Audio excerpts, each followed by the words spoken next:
ये औरत इंदौर की सोनम से कम नहीं है। 11 मई 2025 की सुबह जब सूरज पूरी तरीके से निकला भी नहीं था, कानपुर की लक्ष्मण खेड़ा गांव की रीना ने अपनी जिंदगी की ऐसी सुबह देखी जिसने उसकी पूरी जिंदगी को पलट कर रख दिया। हर रोज की तरह वो सुबह लगभग 6 बजे उठी और अपने घर के पीछे गई, जहाँ पर उसके पति धीरेंद्र अपना बिस्तर लगाकर सो रहे थे। धीरेंद्र वहीं सोता था, लेकिन जैसे ही वो वहां पहुंची तो उसकी चीखें निकल पड़ी, क्योंकि वहां पर धीरेंद्र नहीं था, बल्कि धीरेंद्र की लाश थी जो बिस्तर के ऊपर पड़ी थी, खून से लथपथ, शरीर पर बेरहमी की कहानी लिखी हुई थी। चीख को सुनकर पूरा गांव इकट्ठा हो गया और पुलिस को बुलाया जाता है। रीना की शक की सुई पड़ोसी कीर्ति यादव, उसका भाई राजू और बेटे रवि के ऊपर गया। ट्रैक्टर रिपेयरिंग की वजह से चल रही पुरानी लड़ाई, गांव वालों के दबाव में पुलिस ने कीर्ति यादव, राजू और रवि को गिरफ्तार कर लिया। लेकिन आगे चलकर जांच में कुछ ऐसा मिला जिसने कहानी की पूरी दिशा ही बदल दी।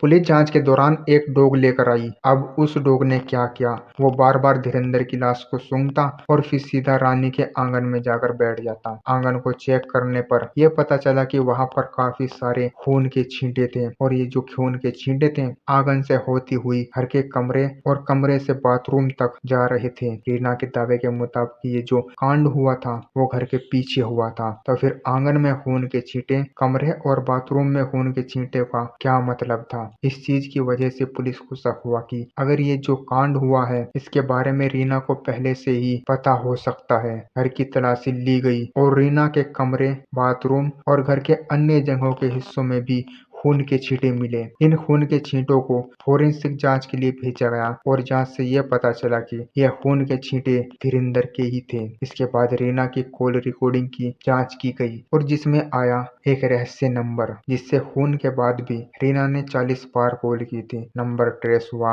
और एक नाम निकल कर आया और वो नाम था सत्यम। सत्यम और कोई नहीं था बल्कि धीरेंद्र का भतीजा था। जैसे जैसे पूछताछ गहरी होती गई, रिश्तों की परतें उतरती चली गई। पता चला रीना और सत्यम पिछले 2 सालों से नाजायज संबंध में थे। ये इतने ज्यादा मिलने लगे थे कि धीरेंद्र को इन पर काफी ज्यादा शक होने लगा था। धीरेंद्र ने 10,000 का गेहूं बेचकर ये डिसाइड किया था कि वो घर में एक सीसीटीवी कैमरा लगाएगा, लेकिन इस चीज के बारे में रीना को पता चल जाता है और तभी से ही वो प्लान बनाने लगती है धीरेंद्र को अपने रास्ते से हटाने का। फिर आई मई की वो रात, रीना ने धीरेंद्र के खाने में कुछ नशीला पदार्थ मिला दिया, जिसकी वजह से वो अपने बिस्तर पर ही बेहोश हो गया। इसके बाद उसने सत्यम को कॉल करके रीना खुद जाकर बाथरूम में से एक भारी लकड़ी का ब्लॉक लेकर आई, जो उसने पहले से ही इस काम के लिए रखा हुआ था, और फिर उसी लकड़ी के ब्लॉक से अपने हाथ से धीरेंद्र का सर कुचल दिया। खून से सनी लकड़ी के ब्लॉक को वो बाथरूम तक लेकर गई,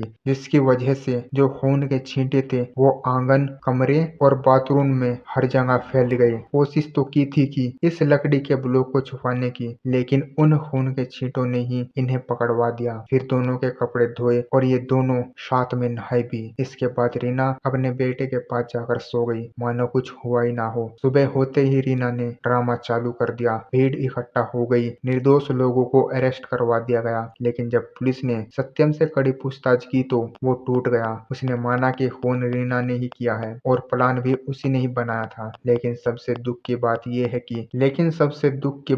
है कि 26 तारीख को रवि की शादी थी और इस झूठे आरोप की वजह से उसकी जिंदगी तहस महस हो गई। उसकी शादी टूट गई।